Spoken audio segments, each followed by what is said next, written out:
السلام علیکم ورحمۃ اللہ وبرکاتہ۔ جی ناظرین، میں اس وقت تکبیر ہوم میں حاجی عبدالقیوم صاحب کے گھر موجود ہوں۔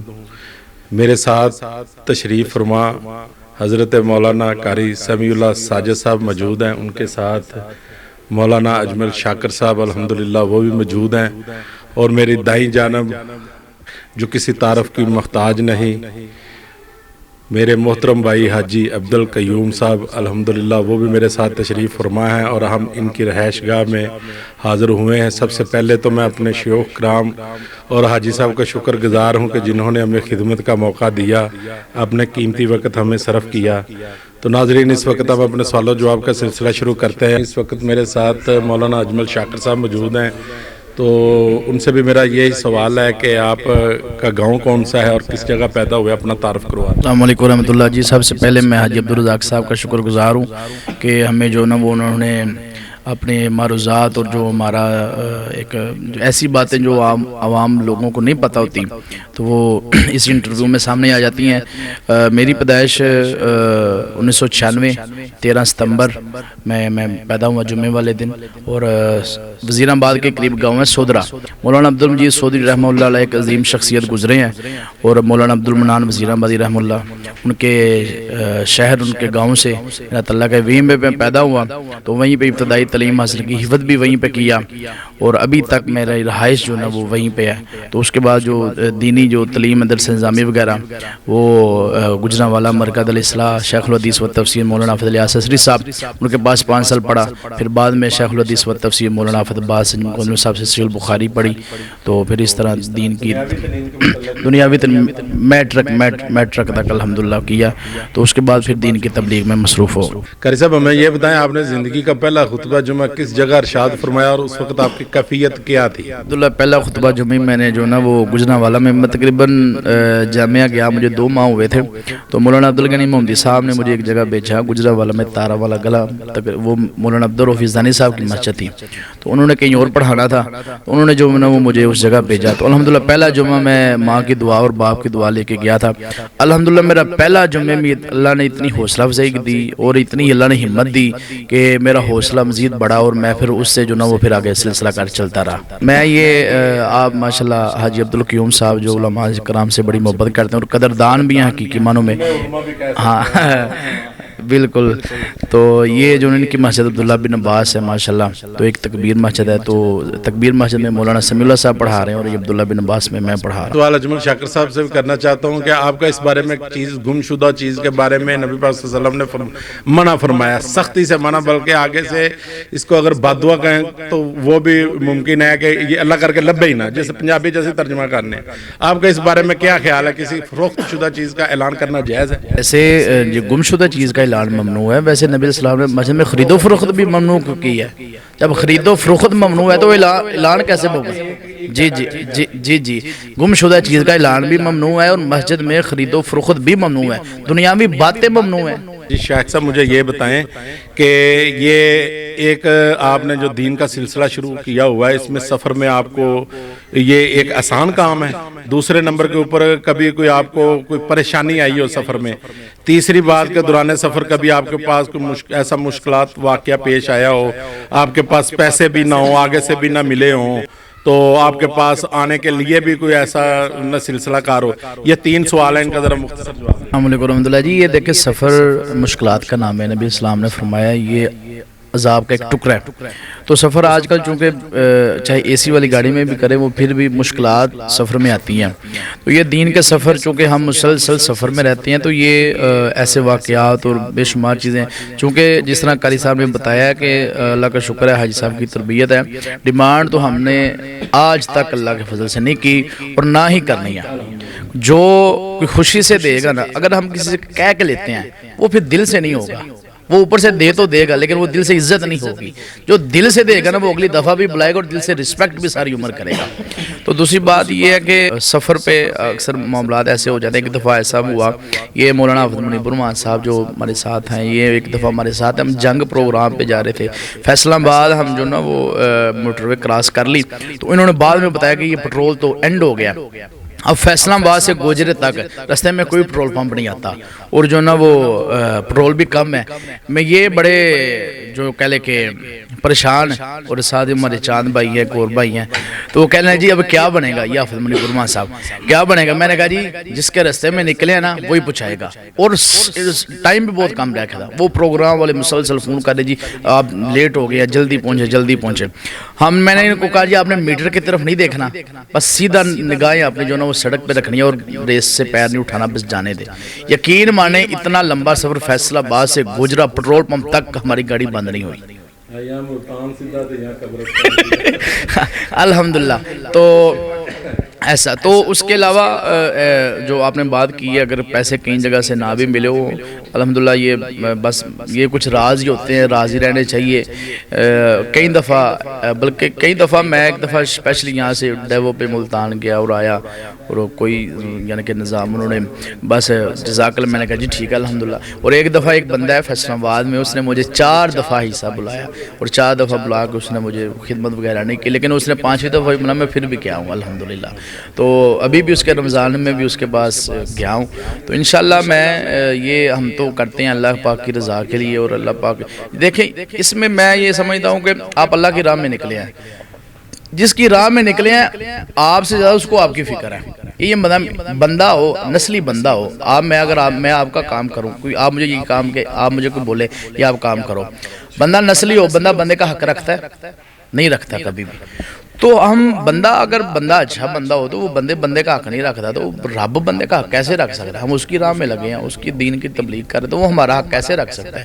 انشاءاللہ اللہ ہمارا حق ہمیں دیتا ہے اور وہاں سے دیتا ہے جہاں سے ہمارا وہم و گمان بھی نہیں ہوتا. سوال میرا آپ سے شادی کے متعلق آپ کی شادی ہو چکی ہے؟ الحمدللہ میری شادی ہو چکی ہے میرے 2 بیٹے ہیں تو الحمدللہ اللہ پاک کا بڑا شکر ہے. تو آپ دوسری شادی کے خواہش مند ہیں؟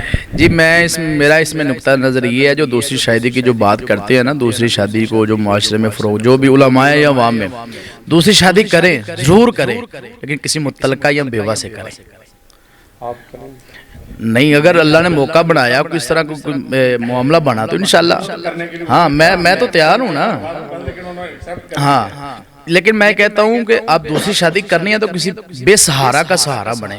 وہ متعلقہ جس کو طلاق ہو جاتی ہے جس کو نہ گھر میں عزت بیوہ جس کو نہ معاشرے میں لوگ عزت دیتے ہیں وہ نعوذ باللہ منحوس بھی سمجھا جاتا ہے. اگر آپ نے دوسری شادی کرنی ہے تو کسی بے سہارا بے آسرا کو آسرا دے آپ. تو میرا یہ موقف ہے اس کے والے سے. ڈاکٹر صاحب میرا آپ سے یہی اگلا سوال ایک اور ہے کہ آپ یہ بتائیں کہ اہل حدیثوں کے اسٹیج جو اس موقع پہ بنے ہوئے ہیں اس وقت جو حالات ہیں کیا علامہ صاحب کے دور میں بھی یہی تھے اور کیا ہمارے اسٹیج جگتوں کے سے پاک صاف ہونے چاہیے یا جیسے یہ ٹک ٹاک ہم آگے اسٹیج کے اوپر سنا دیتے ہیں یہ جائز ہے مذاق کرنا جائز ہے؟ جی پہلے جو آپ نے بات کی ہے وہ اسٹیج تو بھی نہیں رہے وہ ایک ان کا دور تھا. علامہ یزدانی شہید رحمۃ اللہ علیہ عبداللہ شیخ پوری مولانا محمد حسین شیخ پوری رحمۃ اللہ صاحب کو سب کی مغفرت فرمائے. ابھی چند دن پہلے قاری عبدالحفیظ صاحب فیصل آباد دنیا سے چلے گئے.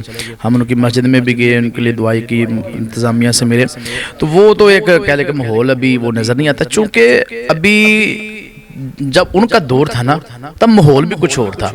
ابھی آہستہ آہستہ نئی جنریشن نئے لوگ اور جنہوں نے دیکھے نا جنہوں نے وہ پہلے خطباء کو سنا ہے ان کو تو وہ انداز وہ لہر وہ پسند آئے گی. ابھی جنہوں نے ان کو سنا ہی نہیں ان کو کیا پتا ان کا. تو وہ ہم جیسے خطیبوں کو چاہیے جو نئے خطیب آ رہے ہیں ہم بھی ابھی طالب علم ہیں ہم کو چاہیے کہ ہم سٹیج پہ وہی انداز اسی طریقے سے قرآن پڑھے اور اسی جو نا وہ انداز میں لوگوں کو سمجھائے زیادہ سے زیادہ قرآن زیادہ سے زیادہ احادیث پڑھ کے لوگوں کو سمجھائے. تو جگت بازی کے حوالے سے جو آپ نے بات کی ہے یہ تو کوئی عام بندہ سادہ بندہ بھی اس چیز کو لائک نہیں کرتا. ایک مسجد ہے مسجد قدوس ہے اور ممبر ہے کوئی عام جگہ تو نہیں ہے مصلی رسول ہے. اگر آپ دیکھیں نا آپ کسی بڑے کے دفتر میں کسی افسر کا دفتر میں جا کے اس کی کرسی پر بیٹھ کے آپ اس طرح کی بات کر سکتے ہیں. وہاں پہ کوئی بڑے بندے بیٹھے ہو آپ ان کی مجلس میں بیٹھ کے کوئی ہنسی مذاق والی بات کریں گے لوگ آپ کو اچھا سمجھیں گے. لوگوں نے تو کہنا یہ بیوقوف ہے اس کو بات کرنے کا پتہ ہی نہیں. ہم جو سب سے ساری کائنات کے افضل جو امام سردار ہیں محمد صلی اللہ علیہ وسلم ان کے ممبر پر بیٹھ کر ان کے مصلی پر بیٹھ کر ہم اگر اس طرح کی ہنسی والی باتیں کریں تو ہمیں کل قیامت کو رسول اللہ صلی اللہ علیہ وسلم کے سامنے کیا منہ دکھائیں گے. اجمل شاکر صاحب آپ مجھے قاری عبدالحفیظ صاحب فیصل آبادی کی